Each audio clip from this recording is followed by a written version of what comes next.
How to fix Facebook dating not showing. Hi everyone, it's Sophia to assist you today. Without any delay, let's jump right in. First, open Facebook, click on three lines on top right. And here, scroll down to Help and Support. Click on Help and Support. And then click on Report a Problem. Press on Continue to report a problem. After that, click on Include.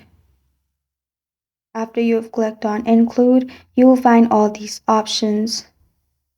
In all these options, simply scroll down till you find Status Update. Click on Status Update.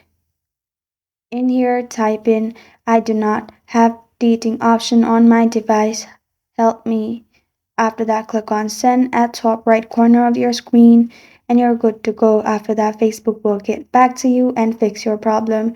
This is how to fix Facebook dating not showing. Thank you for joining me today. If this video helps you out, please leave a like and subscribe for more. Got a question or want to suggest a topic, comment below. I am Sophie signing off until next time.